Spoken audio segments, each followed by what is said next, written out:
Welcome to our Week 8 edition of Friday Night Football. I'm Josh Schumann. Only 1 week remains after this week, and conference titles are up for grabs with the top spot in the Big Northern on the line in our Game of the Week. Friday Night Football's Game of the Week is brought to you in part by Feldco, Rockford's home renewal experts.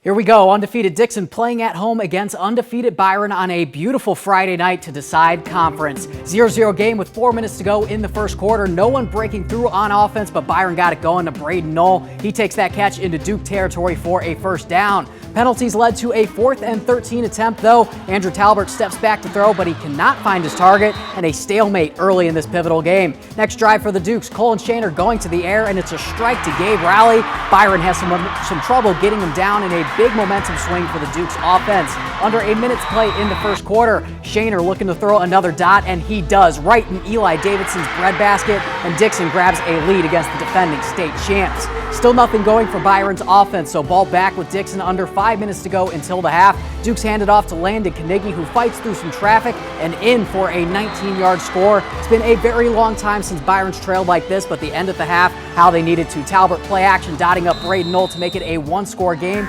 before the half, and the Tigers clawed all the way back, 16.2 seconds, 28-27 Dixon. Byron going for 2 and the win, and Caden Considine gets it in.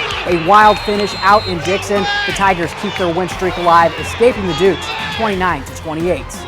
And our other game of the week caliber game, senior night for undefeated Belvedere North facing a 6-1 Hononegah team in a battle for the top spot in the Nick 10. Indians marching down in the first quarter. Brock Anderson takes it in for the touchdown and a 7-0 Hono lead. Belvedere North Athletic Director Jody Flynn retiring next Friday. They honor the AD with the mini victory bell plaque. Flynn looking for the Thunder to ring the bell. Here they come. Andrew Bucci keeps it and powers it in for the score to tie it at 7 early in the second quarter. And Hano gonna have to dial some things up. Coach Brian Zimmerman coaching up his guys on the sideline. And here's what they're gonna come out with. North with the rare pass, actually. Belvedere North coming out here. Bucci goes deep to Nathan Alexander for the 39-yard gain down to the 5-yard line. Sets up another run for Bucci. He keeps those legs churning for a touchdown to make it 13-7. And fans out in pink feeling good. October, always love to see the pink out there for Breast Cancer Awareness Month. Going into the third quarter, North taking advantage of some good field position after a botched snap on a punt. Bucci with his third touchdown run of the game makes it 19-7, but Hononegah storms back in the fourth quarter with a couple of touchdowns, pick up a big 22-19 win.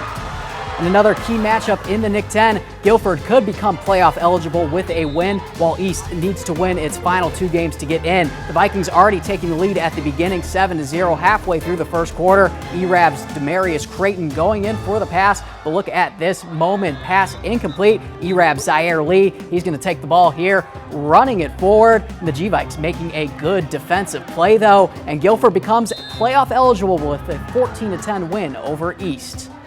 Belvedere and Auburn both looking for that first win, meeting at Wyeth Stadium. Somebody's got to put it in the win column. Knights around midfield in the second. Xavier Lynn looking deep, throwing it up high. Eventually finds wide receiver Tajir Henderson for the Knights' first score of the game. Two-point conversion now. Auburn looking to take the lead, but Xavier Lynn gets flipped and stopped short. 13-6 Bucks lead. Fast forward to a minute left before half. The QB Lynn takes the snap, fakes right, ball is in the air, but it's intercepted by Demetrius Taborn, and he's wrapped up right after. Third quarter, Knights looking to strike on 4th down. Lynn looking into the end zone, finding nothing, rolls out right, fires a dart for an Auburn receiver, but it is incomplete. And the Belvedere defense holding firm. Last chance for Auburn in the fourth, down 13-6. Lynn going for a game-tying touchdown, ball up in the air, but is picked off again by Taborn. Belvedere picks up their first win of the season, beating the Knights 13-6.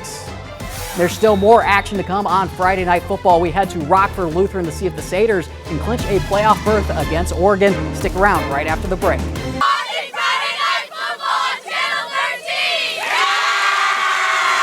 Oregon is 1 win away from becoming playoff eligible, but they'd have to get through Rockford Lutheran tonight with the Crusaders already at the 5-win mark.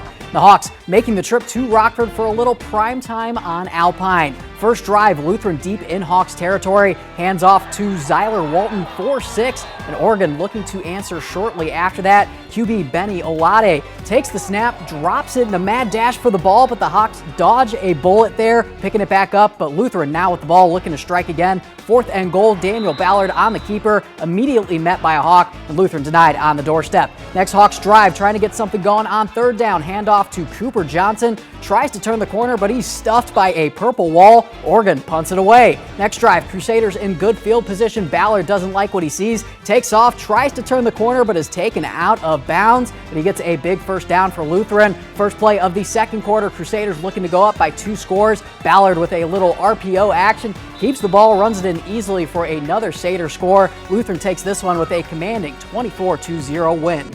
And in 8-man football, South Beloit facing Christian Life, start of the second quarter, taking the lead 8-0 here.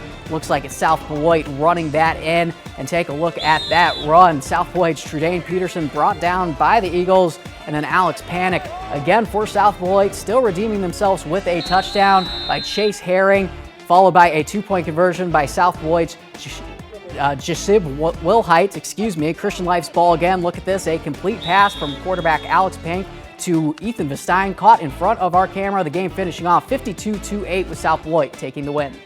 Still to come, we have another big matchup in the 8-man ranks with one team trying to stay unbeaten. Highlights of that game, plus our play of the week when Friday Night Football returns.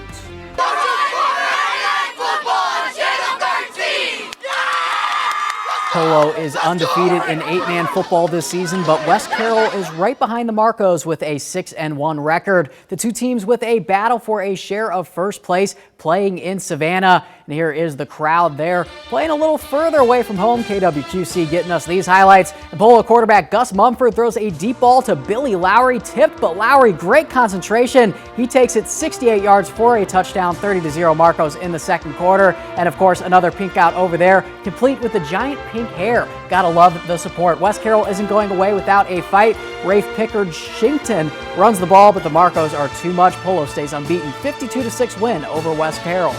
In girls flag football state quarterfinals, Guilford knocks off Lane Tech 20-6. A big win for the Lady Vikings to keep their season going tomorrow. Final Four is tomorrow. It's time for our play of the week. Of course, we had to pick Byron's thrilling finish against Dixon. Head coach Jeff Boyer rolling the dice 4-2 with the game on the line, and Caden Considine punches it in. Another phenomenal week with some crazy action. Tune in tomorrow as I'll see if Guilford flag football can win the state championship. Until then, thanks for joining us for week 8 of F&F.